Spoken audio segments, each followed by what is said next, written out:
तो आइए इस कहानी को समझने के लिए थोड़ा पीछे चलते हैं। मूल रूप से उत्तर प्रदेश के गोंडा के रहने वाले रईस की शादी अब से कोई 9 साल पहले 2012 को शाहिदा से हुई थी। बाद में दोनों को 2 बच्चे भी हुए। जिंदगी खुशहाल थी, लेकिन इसी बीच किसी ने रईस को काम के लिए मुंबई बुला लिया। उसे मुंबई के ही दहिसर इलाके में रेलवे स्टेशन के पास एक कपड़े की दुकान में सेल्समैन की नौकरी मिल गई और रईस कुछ साल पहले अपने बीवी बच्चों के साथ गोंडा से दहिसर शिफ्ट हो गया। यहाँ सब कुछ ठीक चल रहा था, लेकिन पति पत्नी की जिंदगी में तब एक ट्विस्ट आ गया जब शाहिदा की दोस्ती दहिसर में ही उसके घर के पास रहने वाले अनिकेत मिश्रा उर्फ अमित नाम के एक लड़के से हो गई। देखते ही देखते शाहिदा और अमित एक दूसरे के करीब आ गए और अमित अब अक्सर रईस और शाहिदा के घर आने लगा। लेकिन वो कहते हैं ना, इश्क और मुश्क छुपाए नहीं छुपते। पहले तो दोनों चोरी छुपे एक दूसरे से मिलते रहे, लेकिन फिर जब शाहिदा के पति रईस को दोनों के इस रिश्ते का पता चला तो वो इस पर ऐतराज करने लगा और बस यहीं से एक खौफनाक कत्ल की बुनियाद तैयार हो गई।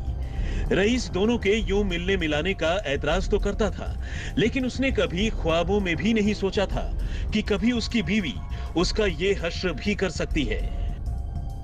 शाहिदा और दूसरे आरोपी मिश्रा के बीच अनैतिक संबंध पिछले 6 महीने से चल रहा था।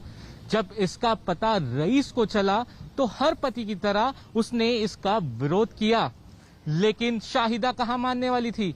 शाहिदा और रईस के बीच लगातार इस पर झगड़े हुआ करते थे, लेकिन रईस को शायद ही पता था कि इस विरोध का बदला शाहिदा अपने प्रेमी के साथ उसे मौत के घाट उतारकर करेगी।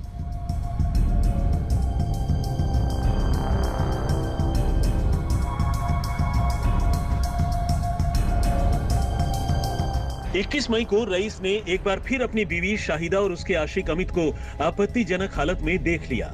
उसका गुस्सा होना लाजमी था। उसने दोनों के इस रिश्ते पर फिर से ऐतराज किया, लेकिन पहले से ही मौके की ताक में बैठे शाहिदा और अमित ने मिलकर पहले तो घर के अंदर ही एक तेज धार चाकू से रईस का गला काट दिया और फिर उसकी लाश अंदर ही छुपा दी। अब कत्ल हो चुका था, लेकिन एक पूरे के पूरे इंसान को गायब करना अपने आप में बड़ी चुनौती थी, क्योंकि अगर लाश बरामद हो जाती तो राज खुल जाता और दोनों पकड़े जाते। इसीलिए दोनों ने रातों रात रईस को उसी के घर में दफन करने जैसा भयानक और अजीबोगरीब फैसला कर लिया। इत्तेफाक से जब ये सब कुछ चल रहा था, रईस और शाहिदा की 6 साल की बेटी नींद से जग गई और उसने जब अपनी आंखों के सामने ये सारा मंजर देखा तो बुरी तरह घबरा गई। लेकिन इस मासूम को असली सदमा लगना तो अभी बाकी था।